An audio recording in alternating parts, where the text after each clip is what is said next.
Hola, I'm Elias Torres, co-founder and CTO of Drift. You are listening to the American Dream podcast. Did you know that Drift is part of just 2% of VC-backed startups led by Latin American founders? Well, I'm on a mission to change that. On this show, you will hear from leaders who have achieved their own version of the American Dream. We'll talk about what the process looked like to get there, the obstacles they faced along the way, and the work we still have to do to build the new face of a diverse corporate America.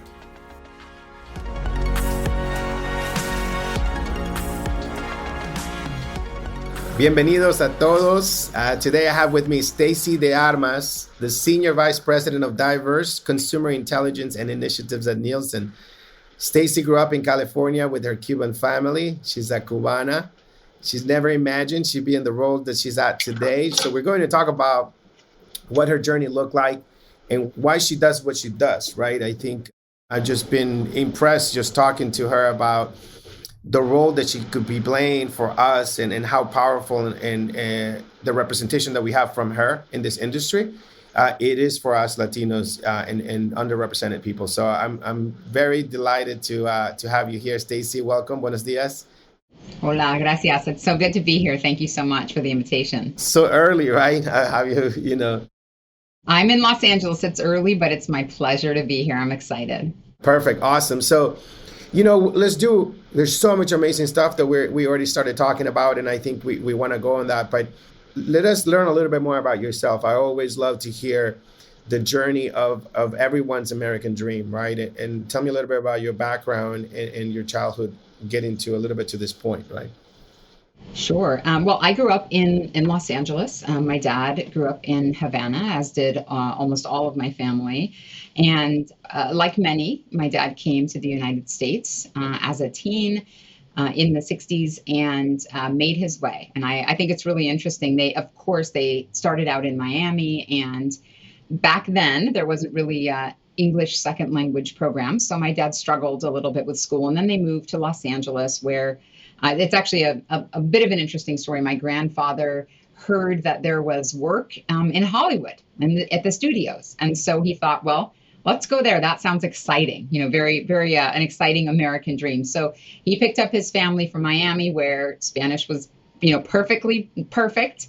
And they drove out here, much like you would see in a movie, in a station wagon with, boxes hanging out the side, the things that they had acquired. Because, of course, when they came to the United States, they had nothing. They lived in, for a little bit, my grandmother tells me, in a church basement area, and they used the washroom in the church until they were placed with a family who helped them get on their feet and get jobs and things in Miami. And then, of course, came out to Los Angeles. My grandfather did quickly get a job at the studios. And so my dad was thrust into the American school system, not knowing English very well, really just from having, picked up from television and the movies, again, coming into the picture. And so he struggled in school, not because he's not a wise man. He's the smartest man I've ever met, but because of the language barrier, I think, and the challenge for him. And so growing up in Southern California, he met my mom, and, I came along shortly after and grew up with this really beautiful, big Cuban family. And it's interesting because as I think about it now, it wasn't until I was probably in maybe second or third grade that I realized that my experience was, different from the other Latinos I was around. In Los Angeles, it's a very dominated Mexican culture. It's beautiful culture, but I did feel very much alone and sort of like my lived experience was different than the community that I was living within, which brings us, I think, to, the beautiful intersectionality of our community. Fast forward, I always had a passion in my heart, Elias, for Latino communities and Hispanics in general. And when I think about, even just from elementary school on, the places I've really leaned in, and in the early jobs that I had in college and even in high school, I was always drawn to represent our community in some way. And I know that sounds sort of maybe over the top, or how could that be true? But I think back to, when I was a bank teller in Pomona, California, which is largely Latino area too. And really quickly, I was a bank teller in college. Really quickly, I ended up managing our Spanish language loan desk. And this is, I'm telling you, I was like 20. I was like 20 years old, but I spoke the language well. I could work with our clients. And I ended up also handling just all new accounts and issues. And I quickly saw like really simple things. It's going to sound silly to say it now. Right now it's basic, but this was back in the 90s. Things like, you don't need a checking account for $8.95 a month. Like, here's what we're going to do. You're going to get a savings account. All you need to do is don't cash more than 6 checks a month.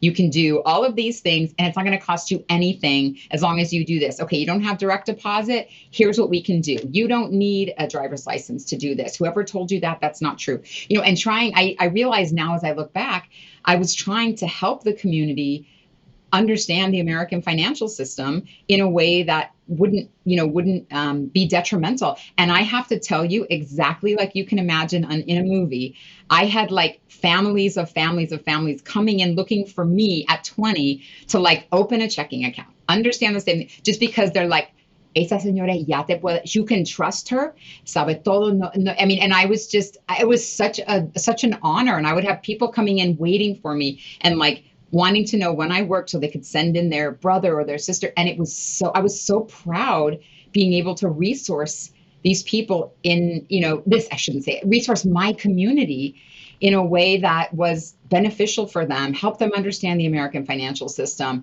Language wasn't a barrier. Like, let's do this, let's not do that. And I just loved it. It was wonderful. And I've carried that little passion with me throughout my career. You almost have me in tears here. Oh, now you're going to have me in tears.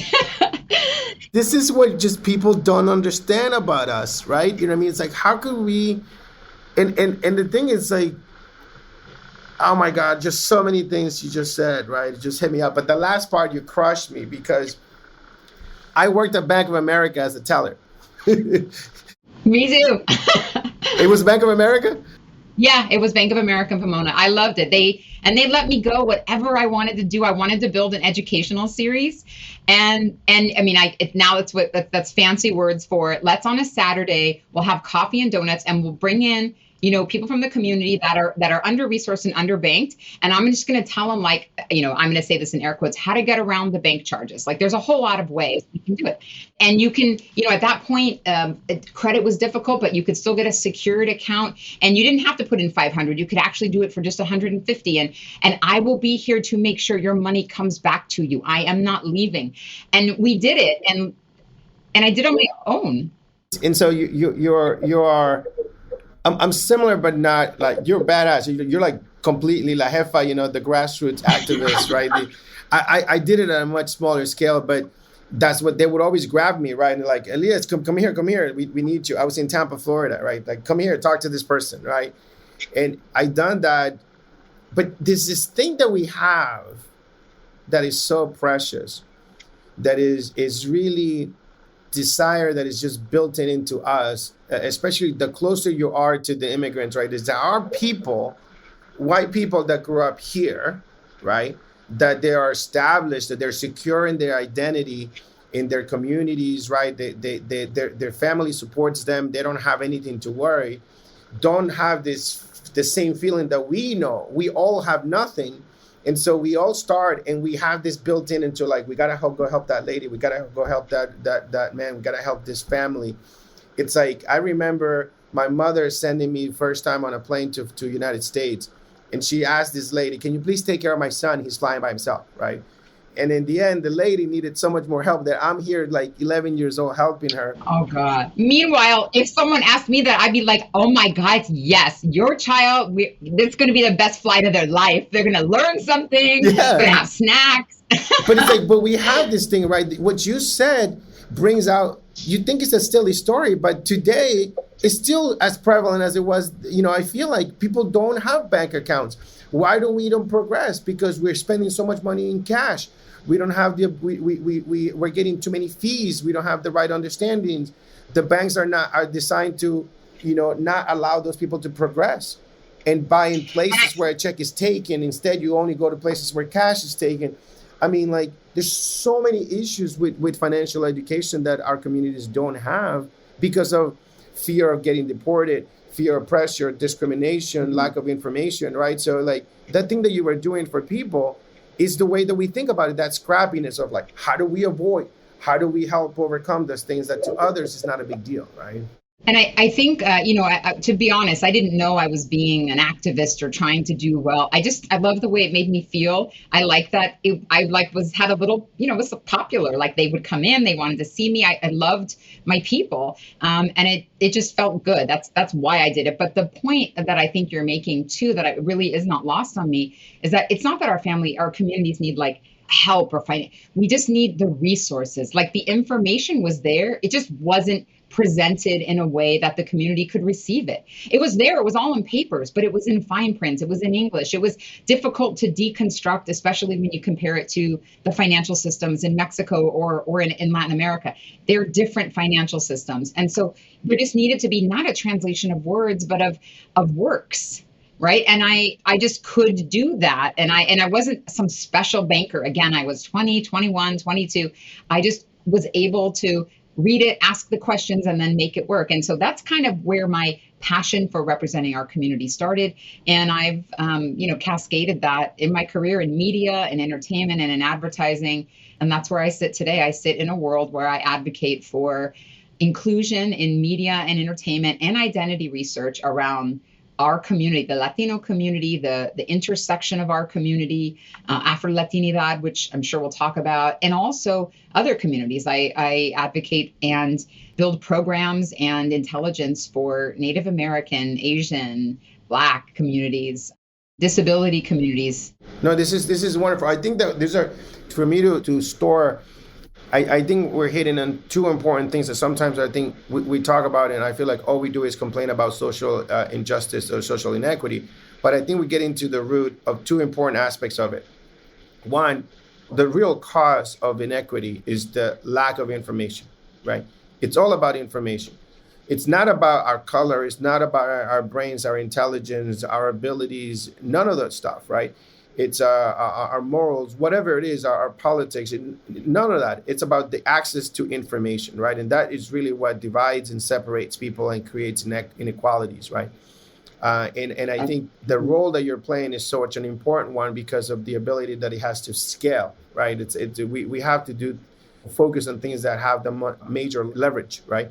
And the other point I think that we need to talk more about is that special sauce that we have, which is, how is it possible that I'm from Nicaragua, right? And I come and I live all my life in Nicaragua. And by the way, I have a story where I immigrated to LA. I lived in Southgate, California for 2 years when I was 11. I went to Southgate Junior High and Southgate High in a predominant Mexican community.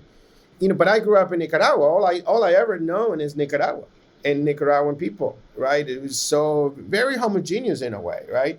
And how is it that I go to LA? How is it that I come to Tampa?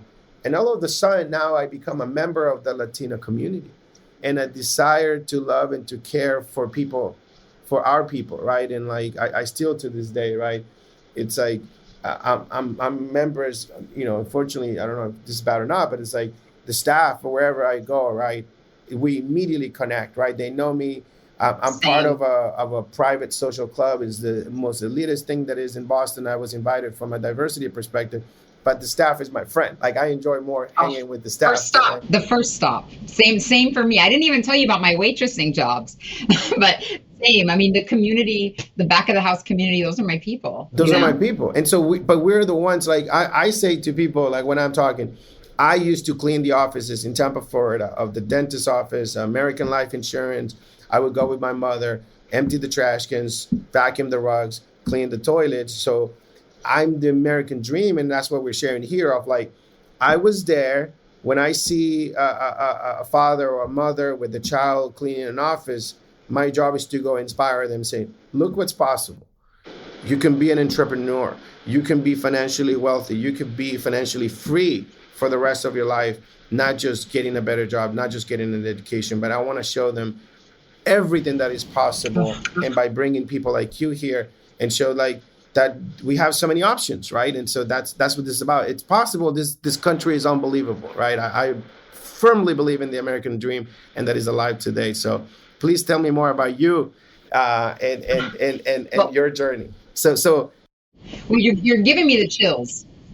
Oh, I'll tell you about Nielsen, but I want to just address that. It just gave me the chills to hear you talk about that. I just had a conversation the other day, a business conversation, and people were talking about different experiences having done things, and if I had done that experience growing up. And I actually said, I hesitated for a minute, and then I thought, I'm going to say it. And I said on this call with very important people, I said, I didn't do that growing up, but what I can do is retile your bathroom in a weekend, and I'm very good at it. And if you have any sprinkler issues, I'm your girl. I can take care of all of that. And I started thinking about like the experiences I had growing up and how much they shaped the tenacity and the dedication that I have to work through difficult things today. And I always say, my brother and I always say, it's from my dad, like nothing's really too hard. You just don't know how to do it yet. But there is nothing. I mean, nothing. You want to mud a wall this weekend? Let's go. Like, there's nothing that's too hard. And I really think that that's from growing up, in an immigrant family that's sort of scrappy. You get through those things. So you just hit upon this like recently I've been developing this life mantra and help me make it better, right? But what I'm realizing that life is about, it's about becoming stronger. I don't know if it's like, I just think that what experience gives us, right, as we grow in life, we become stronger, and it doesn't have to be strength in like a super powerful way, but it's for us to be able to handle life, whatever life is for us as individuals.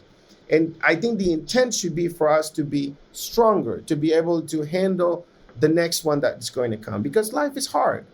And I see a lot of people that are earlier in their careers, they struggle with anxiety and they struggle with stress about all kinds of issues, what they're going to become or how hard this job, like startups are hard. And that is the key of diversity and immigrants, right? My life was so hard at that time that to most people is really hard. I didn't think it was hard because I came from even a worse situation. So to me, being able to clean offices and make some money to buy a car, that would have been an impossibility. Think about Cuba, right? Who can buy a car in Cuba? Oh my goodness. It's like every car is 50 years old. And $30,000. We were just there visiting my uncle, and just to really unpack the circumstances there. And I'm glad that it's getting some attention now in the United States. I don't like that it's being sort of politicized, but you're exactly right. It's incredibly difficult in many of our home countries, and to think about why all of these things that influence immigrants to make their way here and to take this shot. I have to be perfectly honest. In my life, I don't know that I would call it hard growing up. It certainly wasn't. But my dad, just what he had lived through, what he carried into us, the values he instilled in us were all as a result of coming here and figuring it out and working at a hospital when he was, 15 or 16 or, and cleaning up at night while he was in high school, doing like a night shift bedpan, route. So, I mean, all of that influenced me and the work that I bring forward into Nielsen.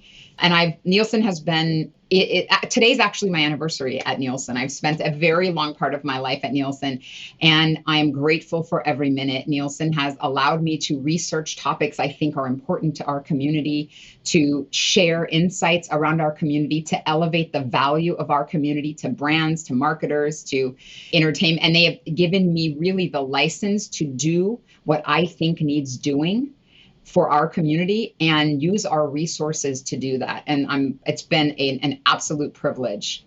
No, it is wonderful. I do think it's such an underappreciated, undervalued, underutilized ability that we have been role model by our parents and by ourselves and by those first generation immigrants, right? Of like what's hard and what are we willing to do for survival, for basic and I think life about necessities, right? I think about it with my son. So my son is going through, he's getting ready to go to college, and and he also has a job, of course, because that's what we do, right? He doesn't need to have a job necessarily now, but I'm like, you're 16. It's go time. I had a job. I'm sure I had my first job when I was 14 years old. I'm like, that's what we do around here. We work. And so as I think about watching him getting ready for college and trying to balance like his work schedule, his things have opened back up. So he has, band, and he has different things he wants to do at school. And I've told him, you got to work. And it's not because that work ethic, that value is born, it's carried over, right, from our parents to us, and it's born in that responsibility. And so I want him to build that responsibility, but also to give back to our communities. And this boy, I'm so proud of him. He's written this beautiful essay about the privilege of coming from an immigrant family, Yeah, I was, and so I know I'm in the same boat. So my oldest is 18. She just started college, Northeastern. Wow. And she's worked 2 summers, right? She worked at a deli, and she doesn't need to work, right? And I'm trying to figure out, how do I pass down? They're spoiled compared to me, like completely. But but there's this DNA, and there's something that I'm able to pass to her, right? That she's like, she walked into a deli in 4th of July last summer, not this summer, but the summer before. And she says, do you guys need any help? And the owner says, yes, come by tomorrow, 9 a.m. And so guess where they put it? They put it to do the dishes, right? She drives in a Tesla to work, right? Oh, gosh. She drives in a Tesla, and they put it to do the dishes. And you said, good, Mika, you're going to learn so much back there. That's where you start. And she goes in there, right? But they don't notice, right? And they ask her, like, okay, you're going to get paid $10 an hour, 11 if you show me your passport. And she's like, Dad, what does that mean? It's like, if you're illegal, you get paid less. I go, if you're legal, you get paid the real wage, or something like that. And so she was like, wow. So she got to learn so much. They saw her skin color, they saw what she looked like, and they assumed that she's an illegal alien. You go to the back, you do the dishes, and she would have come back with her hands completely shredded from like all wrinkly, and she would be so tired she would come straight to sleep. But she's such a strong woman, right? And she did that. She worked her way up. She did the sandwiches. She would get yelled at for not doing them right. They would add any Spanish music on the radio. They would be like, oh, we now have somebody. She felt all the discrimination, right? And she was, oh my goodness, she's tough though. She finished. I wanted her. I go, feel it, So your people, right? And what's happening. And then this past summer, she worked at a coffee shop, and she saved all her money, and she's like, worked till the last day, and they had her working 5-6 days a week, 7 a.m. when you wake up, and I just like so delighted, like that. Like, to me, work, it's the values. It's a privilege. It's the values. I couldn't work. There are no jobs in Nicaragua, and so like adults are scrambling for jobs. If I was a kid, what was my jobs? I had no jobs. There was no. I would have to literally like sell fruit in a light, at a stoplight. Like there's no jobs for us, right? And so coming here and having the ability to work and get paid hourly wages, I was blown away, of that. And that's a narrative change I love, and I'm going to use that. It's like, you don't have to work, you get to work. You have the privilege of working. That we have a place that they're looking for us to work, that they're going to pay us for it. You know what I mean? All that stuff to me is like that's the difference in how we approach a job at IBM, at a startup, at an investment firm. It's like people are like, oh, I hate my job. It's like people complain at all levels. All they do is complain about jobs. I don't complain about jobs.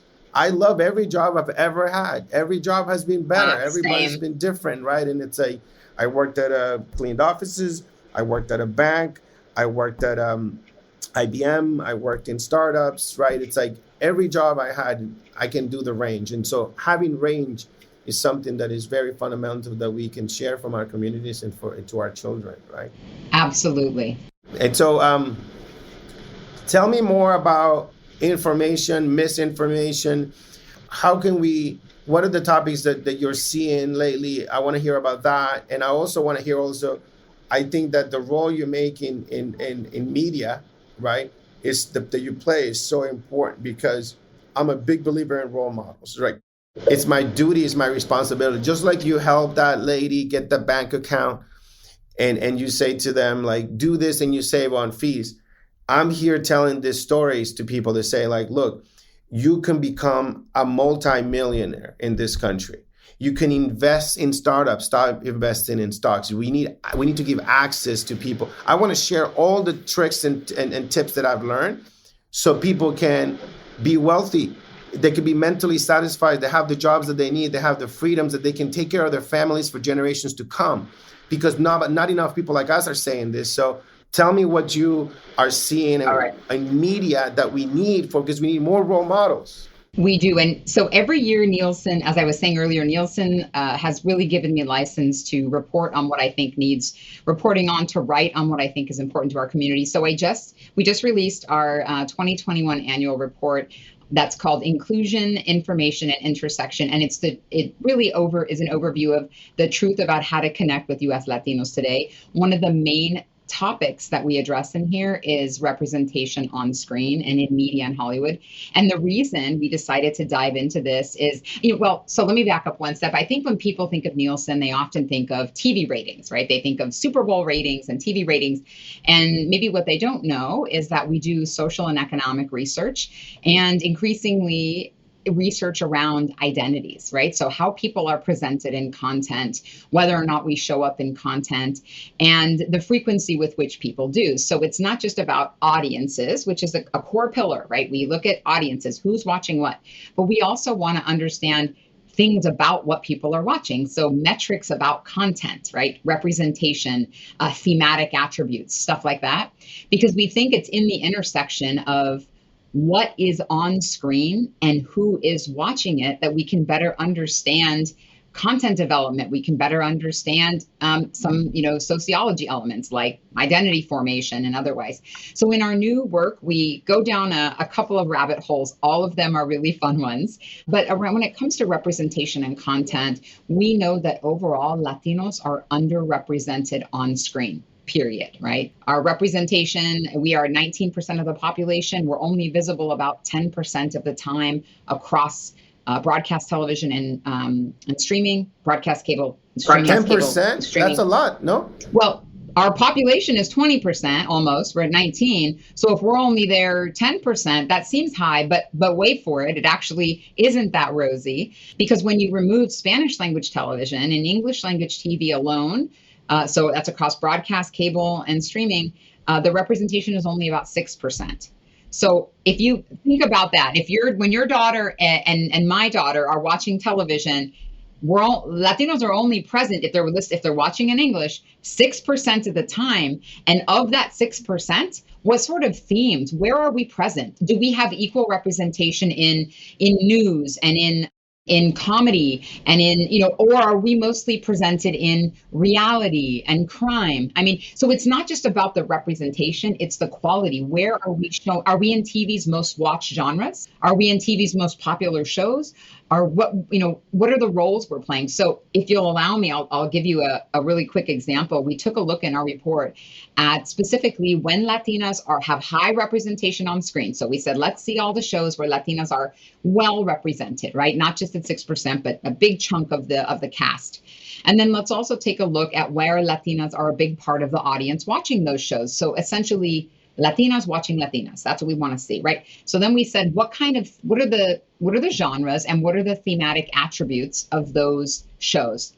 And it was startling. I mean, I was almost at a loss for words. When Latinas are watching Latinas on screen with good representation, they see themes like dysfunction, family drama, police stations, just these themes that are concerning at best, because you're thinking these are how women, young Latinas, are seeing themselves in content.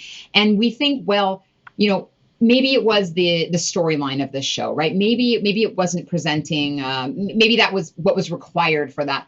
But what is more important is how our kids, how our community is forming its identity here in the US.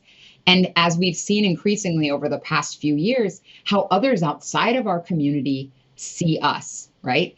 By the way, when white women in the audience watched white women on screen, you can imagine what they saw. It was family homes, sons and daughters, picnics. I mean, it was an unbelievable difference between Latinas seeing Latinas on screen and white women seeing white women on screen. And that's when we knew at Nielsen that we could do more. And the main thing that we're doing a lot of things. One thing we're doing now is producing metrics and benchmarks about representation, because we know we can't hold the industry accountable unless the industry can see what those numbers are and advance change. That's unbelievable. Unbelievable. It's something that I just, started to realize recently, right? It's amazing. I didn't really pay attention to think about it, right? Growing up, the few movies that came to Nicaragua were in Betamax, and they were like, smuggled, and there was only a few households in the whole neighborhood that would have it. And I would watch, I remember Rambo and Commando. Those are like two movies I remember. Oh my gosh, me too.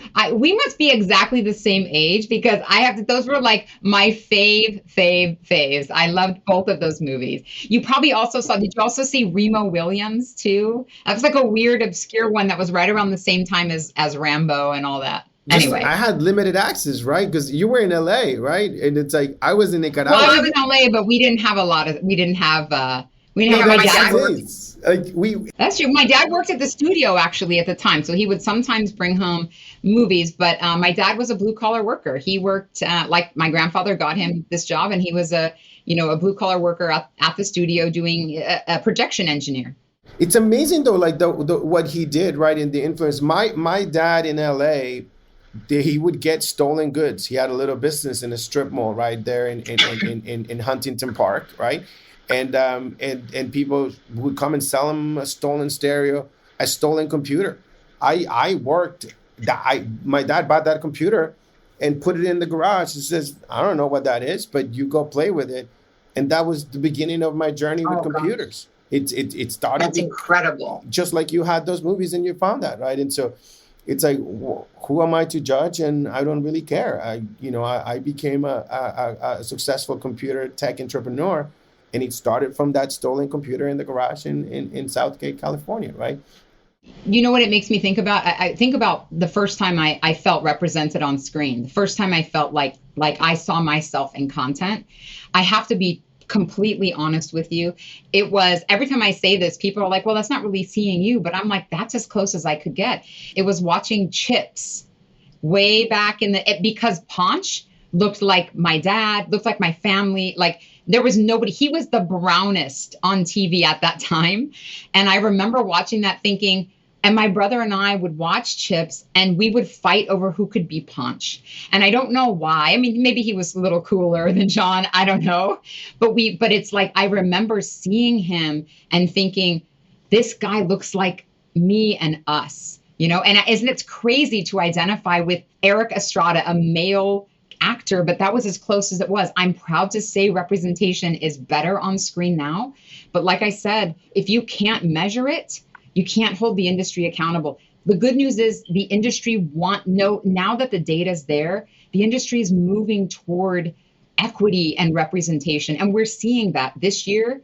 Some of the biggest theatrical releases of the year, and even in streaming, were Latino themed content. The only bad news is there's not enough, right? When you have one big theatrical release, the whole community, every corner puts pressure for representation. So even though in this release, I felt incredibly seen, there's a beautiful Cuban storyline, and I don't want to get into all of, around it, but there's a beautiful Cuban storyline. So my family, I was with my dad at the theater and we watched it, and the camera goes by a bubbling bowl of ropa vieja, and he hit me with his elbow and he's like, did you see that? We were in the theater here in near Pasadena. And I said, I saw it. And there was like, he put his hands over his eyes and he was just like, he felt so seen, and I did too. But at the same time, there were so many within our community that did not feel seen. We know, I'm sure you know what movie I'm talking about. And I think it's the difficult part of that is that the pressure when we do have visibility, because there's so few pieces of content, Elias, that are greenlit, that have Latino stories, there's so much pressure for every piece of content to represent all 30 of our communities. It's because there isn't enough content being greenlit. The stories and the ideas are there. We have Latino writer rooms that we support, Nielsen supports. There's amazing talent within our community. The question is, where is it not being greenlit and made? And that's at the studio level. And so that's where we're focusing our efforts to give the data and the resources to prove not only that representation isn't where it should be, but that when it is where it should be, shows do better. Audiences like more representation. Even if you're not Latino, white audiences like representation, Black audiences like better representation. People want to see their lived experience, and your lived experience is not just your community. You live with many others. So it's changing. What movie were we talking about? Talking In the Heights? Yes, we were talking about In the Heights. Just a fantastic, fantastic movie. Even though I know a large portion of our community felt unseen, I also know a large portion of our community did feel seen. So it was tough. It's a bit of you feel. I'm never going to. This is what I meant. It's special. At least how I approach this is like, I am nowhere. I'm trying to remember. I don't know if Anthony Bourdain went to Nicaragua or like, I'm trying to remember if there was an episode, but he might have. He went everywhere. He went everywhere. I think I saw an episode and I was just blown away. But other than that, Nicaragua, the only thing that anybody knows about Nicaragua is Iran-Contras, Oliver North, Reagan. That's the only thing people know. Sandinista. Well, the same for Colombia. I think suffers the same, media. I'm going to Colombia in a week and a half, and I could not believe how much like calming of nerves I had to do for people, because they have this one image that's been presented of this incredible country, and actually the reverse for Cuba. Yeah, Cuba too. And so like I'm usually not looking. So to me, any Hispanic, Latino representation anywhere, I just feel the same way, right? When I see a dish, when I see stuff, when it's being used positively, right? I think it's interesting. I just learned something that Apple has a contract that Apple products cannot be on TV. Is that right? Unless they're being used in a positive manner. I don't know. That I don't know. I don't know, but I do know that increasingly you can never see a villain with an iPhone. It's only the hero. I did not know that, but I'm glad that the industry is taking note, that they're looking at this data at a granular level, right? It's not just how many people are on screen, how are people presented, in what, and imagery, right? Like when you go to Netflix and you look at all the images for picking a movie, is there anything within the images that needs to be addressed? We take a look at that too at Nielsen through our Grace Note partners. So there is a lot to tackle here, Elias, but the good news is it's changing. Representation is changing across the board. The industry is advocating for itself to look at this data and change. Brands and agencies are, the entertainment community is. And so I think we're at the very beginning of what will be a wonderful journey in representation coming forward in content. Thank you so much. Thank you for these are really, really great news. And I think that people like you, right, it plays such a key role in that I feel more comfortable, right? That it's not just whites trying to decide what to do and how to do it right, but that you can hold them accountable and say like, okay, it's not just the percentages, but it's the light. It's like be able to show allyship, sponsorship, collaboration, equality on screen, right? Of how we come across and how people of other ethnicities and genders are being represented on screen. So this is fantastic. I think that this definitely supports, it's a great new insight. I'm in tech, so to be connected with someone in media and to understand what the battles that you're fighting over there for your community from early childhood to now, early in your profession, is not any different, right? You still spreading great information and letting us know where we need to see ourselves, and we need to ask for it and demand it as consumers, right? And it's going to make a big difference. I love the chip story, right? And people don't realize how much of an impact. It's such an inspiration to see someone that looks like you. It's a nature thing. If we see someone that speaks our language, looks like us, or grew up in the same neighborhood, it's just we're looking for inspiration as human beings, and whatever commonality we can draw to somebody that is further ahead in their lives and their success and their American dream, it inspires us to go try it, right? Because that's the kind of information sharing that happens when we meet someone like us, right? So thank you for what you're doing. Appreciate your time, getting up really early. Anything you want to say? My pleasure. My pleasure. Yeah. What's the biggest advice you can give me in tech, or for us to look into media to help change this?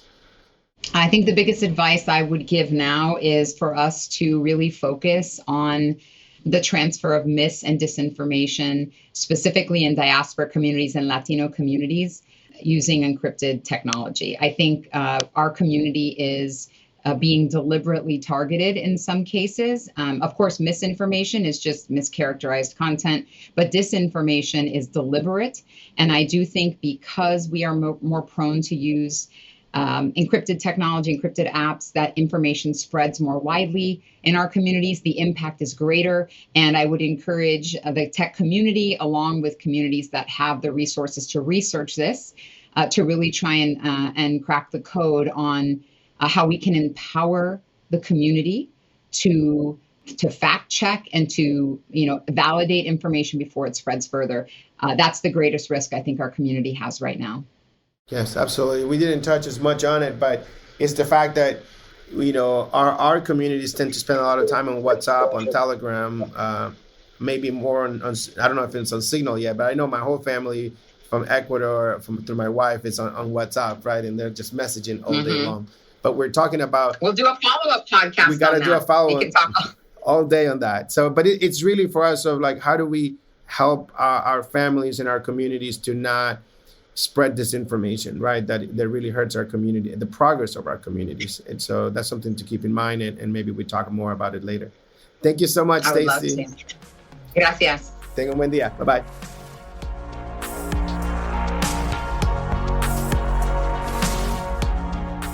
Thanks for listening to the American Dream Podcast. Make sure to hit subscribe so you never miss when a new episode drops. If you like this episode, please leave a 6-star review wherever you listen to your podcast. And if you're interested in learning more about my American Dream mission, subscribe to my newsletter linked in the show notes.